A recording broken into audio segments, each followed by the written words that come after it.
E aí pessoal, beleza?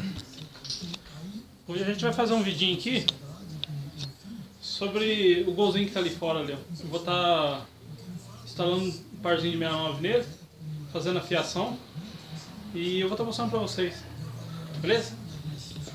O tampão é esse daqui, ó. Vou tirar esses 69 desse tampão aqui que é do Gol quadrado e colocar aqui nesse tampão que é do Gol G4. Tá colocando aí o carro aquele ali fora. Eu vou colocar ele dentro da loja aqui para estar iniciando o serviço. Já coloquei.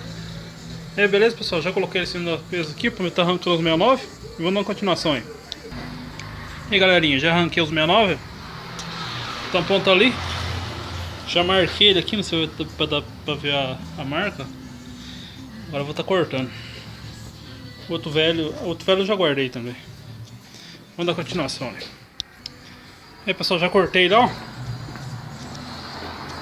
Tá feito aqui, ó. Eu ponho outro ali pra medir. Agora vou fazer uma limpeza no tampão aí e tá montando. Aí galerinha, já coloquei, já parafusei ele aqui em cima, tudo limpinho. Agora a gente vai fazer a fiação aí. Aí galerinha, já soldei o fio aqui, ó. Agora a gente vai colocar o conector de emenda ali. Aí pessoal, já soldei os conectores aqui também, ó. Tô colocando o conector de emenda. Agora eu vou pegar o carro e colocar aqui dentro pra ficar mais fácil pra eu poder trabalhar.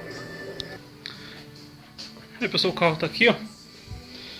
Esse é um tampão. Agora eu vou estar tirando o aparelho lá. Tá retirando esse aparelho aqui pra gente poder estar fazendo a fiação aí. Aí galerinha, retirei o aparelho lá. Agora eu vou estar abrindo a lateral aqui pra gente estar passando a fiação. Que já tá aqui também. A continuação aí. Aí galerinha, já fiz a fiação aqui, ó. Tudo ligado certinho. Eu fiz esse aqui. Os dois aqui. Agora eu vou estar abrindo as canaletas ali e passando a fiação. O radinho aquele ali, ó. Beleza. Aí galerinha, somzinho terminado. Ok, ó. Tá sem flash aqui, não vai dar pra filmar muito direito. Conector de emenda. Aqui ok. Desavinho Marcelo som aí, ó. Vou ligar ele aqui pra...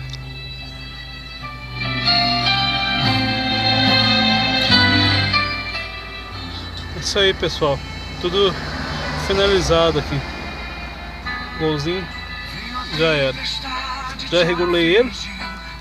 Esse daí. É pessoal, golzinho finalizado. Isso aí pessoal, gostou do vidinho? Dá um curtir aqui embaixo, se inscreve no canal para poder estar ajudando a gente. Isso daí. Levou o carro pro cliente lá agora, já tá meio atrasado. E que nem eu falei, gostou? Dá um curtir, se inscreve no canal para poder estar ajudando a gente aí. E é isso aí, tamo junto na correria aí pessoal. Levou o carro pro cliente lá. Beleza? Valeu, hein?